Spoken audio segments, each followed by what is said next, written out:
Division বেঞ্চের double জাজেস তারা দীর্ঘদিন ধরে শুনেছেন মমতা বন্দ্যোপাধ্যায়ের রাজত্বে কোনো চাকরির পরীক্ষা স্বচ্ছতার সঙ্গে হয়নি, এটুকু আমি বলতে পারি। এবং সম্প্রতি যে পুলিশ রিক্রুটমেন্ট হয়েছে সেটা নিয়েও আমি পিসি করে ডিটেলসে বলেছি যে ওএমআরে কার্বন কপি পরীক্ষার্থীদের দেওয়া হয়নি। আমার পার্সোনাল বিশ্বাস এক্স জাস্টিস অভিজিৎ গাঙ্গুলি সঠিক জায়গাটা ধরেছিলেন এবং সেই সঠিক জায়গাটা আইনের দৃষ্টিভঙ্গিতে বেঠিক হওয়ার কোনো জায়গা নেই। এইটুকু আমি বলবো, এর থেকে বেশি কিছু জাজমেন্ট। আজ আপনি দিল্লি যাচ্ছেন, আপনাদের রাজ্য সভাপতি এবং প্রাক্তন রাজ্য সভাপতি তারাও পার্লামেন্টে রয়েছেন, কোনো পরিকল্পনা বা কিছু সামনে বিধানসভা ভোট? সাংবাদিকদের বলবো কেন? আজকে আমার সর্বোচ্চ নেতৃত্বের সঙ্গে 3টের সময় পার্লামেন্টে একটা মিটিং আছে 1-to-1, এবং তারপরে কিছু ইন্টারনাল কাজ আছে। ডেট নাইটে আমি আবার রিটার্ন করব এবং কোনো বিষয়টাই সাংবাদিকদের জন্য না। দাদা, কমিশনের গুতোয় রাতারাতি 2208 থেকে 480 অমর বুথের সংখ্যা হয়ে গেল, কি বলবেন? আমরা এতদিন বলছিলাম 2-3 দিন ধরে যে 2200 বেশি যেখানে বুথ ওখানে গেলে অমরত্ব পাওয়া যায়। এখন আমরা বলছি 400 সামথিং বুথে গেলে অমরত্ব পাওয়া যাবে। ওখানে জমি কিনুন, বাড়ি তৈরি করুন, এবং যারা চান বাবা মা শতায়ু হোক, 75 বছর পেরিয়ে গেছে বা হয়েছে, তারা ওইখানে গিয়ে বাড়ি কিনে থাকুন, 100 পেরিয়ে যাবে আপনাদের। মমতা বন্দ্যোপাধ্যায়ের চমৎকার উন্নয়নের পাঁচালী, এটাও উন্নয়নের পাঁচালীর একটা অংশ। 26-এর ভোটে বঙ্গ জয় করতে এবার সংঘের প্রবাস মডেল ভরসা করছে বিজেপি। না, আমি বলবো না, তো আপনি শুনে বলছেন সূত্রের কথার উত্তর দেয়নি।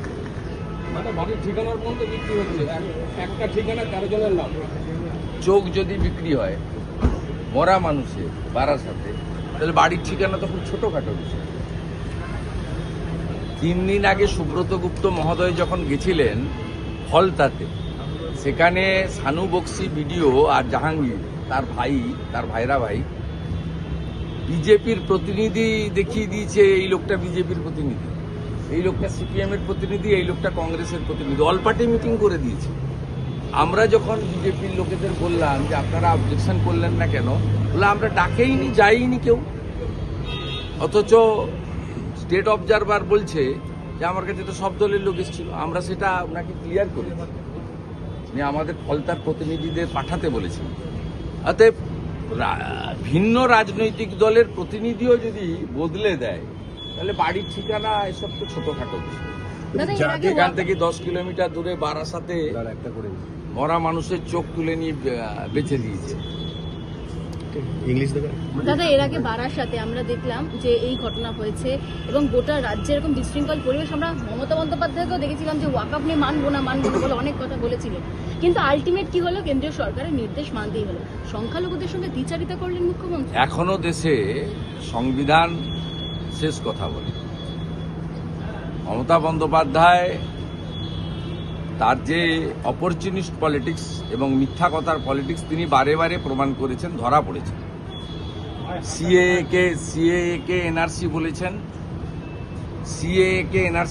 আজকে সিএএ সার্টিফিকেট পাচ্ছে উদ্বাস্তুরা, প্রমাণ হয়ে গেছে মিথ্যা। ওয়াকম অ্যামেন্ডমেন্ট বিল মিথ্যা বলেছিলেন, আর মুসলিমরা বলছে, তোয়া সিদ্দিকিরা বলছে, আমাদের বলতে হচ্ছে না।